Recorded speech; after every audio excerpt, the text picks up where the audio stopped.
Things are getting so extreme in Gotham, can Batman even stop it?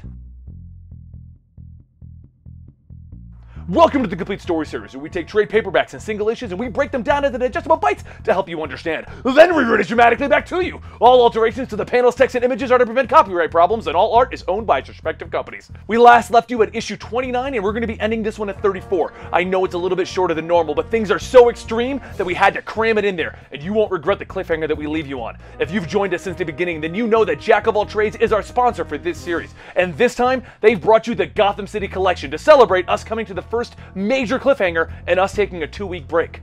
If you click the link down below, you'll find an entire collection of Gotham City oriented t-shirts, and you can go there and pop in the code Gotham20. Now, with things so crazy, we don't even know if the Bat family can stop it. So let's go ahead and get started on Batman Eternal. And I, for one, am getting out of here. Gotham is too dangerous. We begin with Jim Corrigan, the host of the Spectre, being turned into another one of Blackfire's totems beneath Arkham Asylum. Corrigan asks him if he's even in control of it, or if there's a higher power controlling him. And down in the waters below, filled with bones and corpses, Batwing finally gets his suit to come back online and his comms finally begin to start working again. Batman can finally communicate with him. Batman, I need your help. These tunnels are changing shape and the suit keeps going offline. You called in earlier. You said everything was fine. That wasn't me. This place is the opposite of fine. Corrigan is gone and Deacon Blackfire has come back from hell. But that doesn't make any sense. How did Hush get Blackfire involved? You tell me, boss. Where I stand, nothing makes sense anymore. So Batwing uploads a code that he found in Riddler's cell, hoping Batman and Penny 2 can crack it and see what the Riddler was trying to tell them. While Gotham itself is going crazy with all of the riots all around, traffic piling up and helicopters being dropped, Batman tells Batwing that he's on his way. Meanwhile, back at Arkham, Joker's daughter has had enough. She thought she was helping because that's what Daddy wanted, but the Joker never gave her orders like this. Someone's been messing with her. Batwing manages to get to the main room where he sees Corrigan being tortured, and he jumps at Blackfire hoping to stop this. But it's all too late. The final totem has been connected, and a beam of green energy fires into the sky for everyone at Arkham to see. And Penny 2 finally cracks the message. Arkham is just a piece of the plan. If you can read this, you are smart enough to know our foe. Blackfire has done it. He's been revived, and now has hundreds of undead creatures crawling towards him. But it's finally time for the Spectre to arrive. Massive in size, the Spectre is the weapon of God, a spirit of vengeance that cannot be called on, because he arrives when he decides to. And he is needed to seal this breach between Earth and Hell. He absorbs all of the undead creatures and the spirits, and he contains all of them. And then he's warped back into Jim Corrigan's body. Batwing jumps down into the crater that was made and grabs Corrigan. We've got to go! Blackfire's magic is gone and the walls are falling apart. And as Batman approaches Arkham, he looks on in horror as it crumbles in around on itself, and Alfred panics from his new cell as the very ground beneath him in his new cell is cracking. Then it happens. All of Arkham Asylum falls into the sinkhole created by the Spectre's actions. Batman barely catches himself from falling in, and he can't believe that hundreds of people just fell to their deaths potentially. There are survivors though. Batwing is one of them, but he's pinned and losing power. Just as Batman gets a radio from Batwing, and he starts to try and think of a plan, the GCPD appear on the scene and they tell Batman that he's under arrest. So Batman jumps into the sinkhole using a spiral pattern with a smoke grenade to cover his escape. And he reports to Penny 2 that he needs a map. He needs to know what's going on down there. Just as Joker's daughter is another survivor, ready to take a swing at him with dynamite strapped to her body. Another of the survivors begins to move around and he finds himself pinned. Alfred realizes that he's about to die as he hallucinates. When suddenly Bane lifts the rock off him. Maybe, but not here. All of Gotham's emergency services converge on the destroyed Arkham, leaving the city to fend for itself as they try to save the supervillains that are held there, only to find themselves having to fight against the supervillains as they now try to escape. Batman quickly disarms Joker's daughter as Penny 2 reports that Clayface, Victor Zsasz, and Mr. Freeze are trying to escape. Batman ignores the fact that the police want to arrest him again, and he jumps out of the sinkhole to start fighting against the insanity of Arkham. Luckily, he has a few friends in the force who just can't seem to get clearance to shoot at the Bat. Batman makes quick work of the supervillains, with Penny 2 keeping him informed of their locations. But back down below, Bane and Alfred have teamed up to try and escape together. But Alfred wants to know, why did Bane save him? You can still walk. And one look at you there and I knew you were ex-military. In a place like this, you are an asset, yes? They wander down a few tunnels, but they quickly find themselves under attack from the undead that survived. Back in Gotham, Stephanie Brown, now going by the name Spoiler, is trying to get out of Gotham. Someone just placed a $100 million reward on her head, and she needs to get away from here. But Hush sees her coming, and he grabs her off of the motorcycle. Back with Batman, he's finally dropped all of the supervillains, and he finds himself against the police once again. So Penny 2 tells him that she just got a read on Hush, and he's about to shoot someone. So she sends off a shockwave from the Batplane, and Batman makes his escape.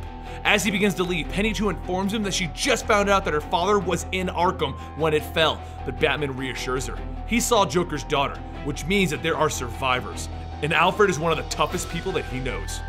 Beneath Arkham, Bane and Alfred are fighting against these undead beasts and winning. This actually isn't a problem for Alfred. He was Special Air Services in the British Army. He then leads Bane to a secret wall, where Batman was keeping his spare supplies underneath Arkham, and he uses the gas that is in the wall to knock out Bane. He then walks in and reports in. Penny 1 here, and well.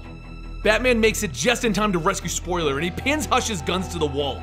The fight is pretty evenly matched, with both men beating on each other, but Batman gets some help in the form of Spoiler on a motorcycle, as she literally runs into Hush with it. He throws a grenade at them, trying to cover his escape. So Batman then heads back to Arkham Asylum, where he finally rescues Batwing before it's too late. With his plan slightly derailed, Hush meets Jason Bard, where he informs him to go. And he tells him that the attack is going to slightly change. They're gonna cut Batman off instead. Batman returns to the Batcave, where he discovers Hush's latest plan. When Hush broke in, he got the report off of the Bat computer that states the location of every Batman emergency supply in the city. All of Batman's arsenal, all undeniably Batman's weapons, now at Hush's disposal. And Bard is giving a map with the location of all of Batman's supplies to Vicky Vale for her to report on. While that's going on, Gotham has ramped up its military presence, demanding all of the residents remain indoors as the streets are now closed. And then a tank explodes with an explosive batarang. Batman moves quickly. He needs to secure all of these caches before Hush can use all of the explosives in there. And Jason Bard can't believe what just happened. He tells Hush that this has gone too far. He's now injuring his own men. But Hush tells him that there's no backing out now. Batman finds himself under attack from the GCPD at every turn, so he has Penny 2 locking down the caches while he battles against the newest recruits in the GCPD. But while he's moving through and disarming them, Wayne Enterprises is holding a meeting where they decide that they need to vote out Bruce Wayne.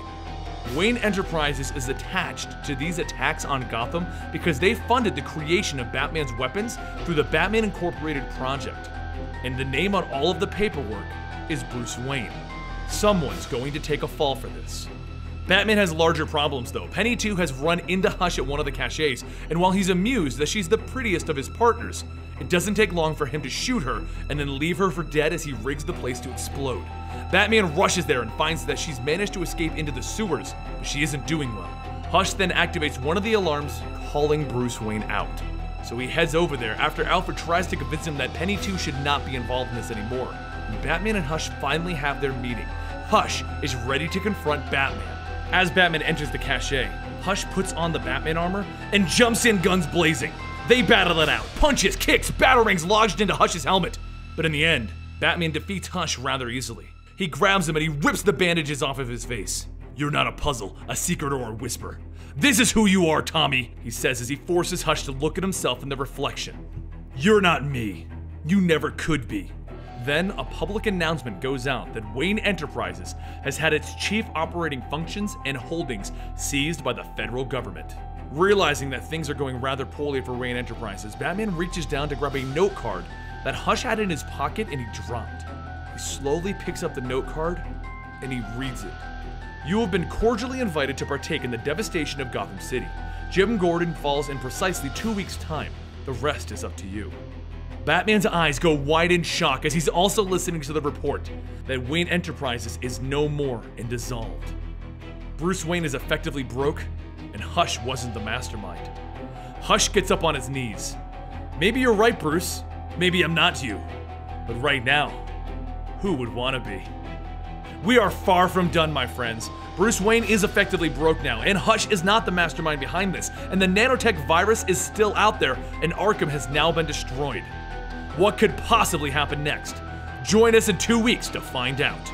Don't forget to follow up on our Jack of All Trades promo code at the beginning of the video, and check out these other great videos on the screen right now. You just might like them. I'll see you guys on Twitter at Comicstorian and Instagram at Comicstorian. See you next time.